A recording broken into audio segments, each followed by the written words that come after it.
Hello and welcome to my build update number 2 video for the Airfix 148 Orca Fury 1, which is my entry into the Spanish Civil War group build hosted by Michael, that's modart633 on YouTube, and I'll be doing the Spanish Fury of the Republican Air Force, as you can see there in that image. So taking off from the last update, where we'd finished with priming, I pre-shaded the aircraft and then I taped the areas that are going to have the red bands. And after taping, I took it over to the spray booth and I airbrushed the underside with a L-Blau 65 mixed with a little bit of intermediate blue. I then mixed some white and did some highlights, as you can see there. And then it was time to move on to the top surfaces and to go for that sort of goldish brown colour, khaki colour. And so I mixed a little bit of yellow with some khaki and airbrushed all the top side, as you see there. And then I mixed a little bit of white, toned that colour down and did some highlights.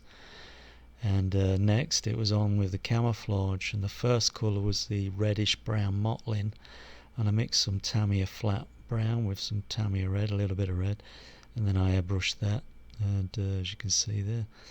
And then it was on to the green, and I mixed some Japanese navy green with a bit of white to tone it down, and then airbrushed that green mottling in between the brown, as you can see there. And then after doing that, I put the wheel hubcaps onto the wheels, glued them in place so the wheels were ready to go. And then I took everything back to the spray booth and sealed everything in with a gloss clear coat. I then removed all the masking tape that I had on for the bands and then taped around those areas, getting ready to airbrush the red bands. I added a bit of yellow just to give it a slight orange colour and then airbrushed that on, as you can see there. And next I airbrushed the purpley blue colour on the rudder, the bottom side of the rudder. Mixed a bit of blue with purple, airbrushed that.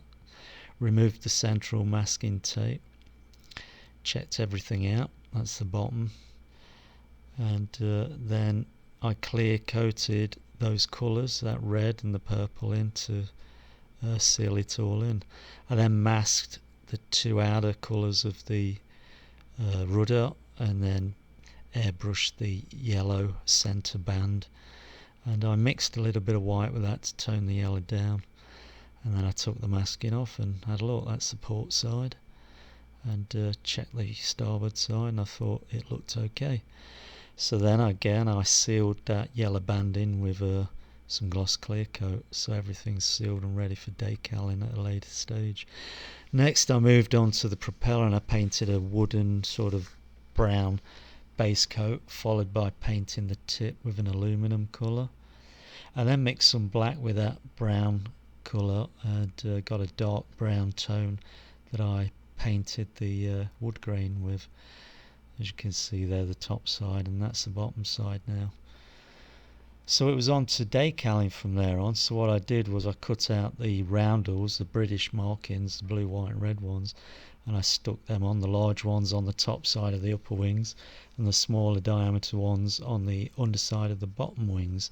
I didn't take a picture of those, unfortunately, and then it was on to painting over those, and I painted red over the outside, and then I painted yellow on the middle ring, and then the last thing to do was paint the centre dot the purpley blue colour, as you can see there. So I painted the roundels, I thought they looked okay.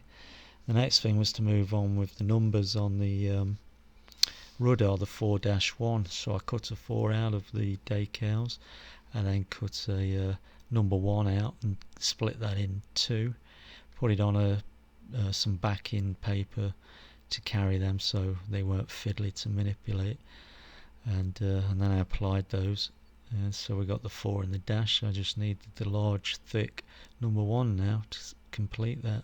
So what I did was cut out the vertical portion of the number 4 and applied that. So there you see 4-1, and I did that to both sides. Next I moved on to putting the stencils on. I put a golden condor there either side of the fuselage cockpit area, and something on the wheel struts there. And then I moved on to the underside and put the little stencils there. You see the black stencils in the corners there of the underside of the top wing. That's the underside of the bottom wing, and that's the underside of the horizontal stabilizers and elevators. So after the stencils were done, I then moved on to putting the wheel braces onto the wheel struts.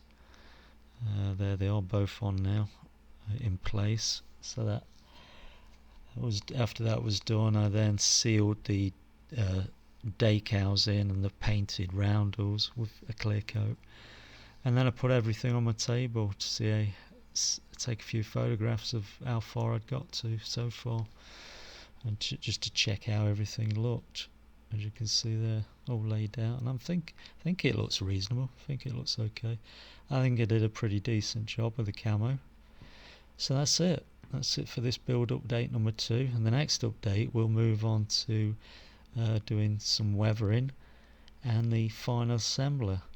So until that update, guys, I hope you follow along.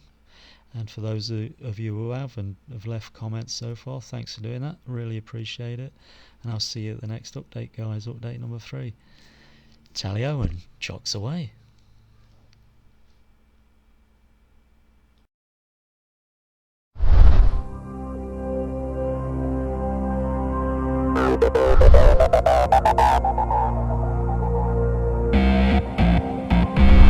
Propeller.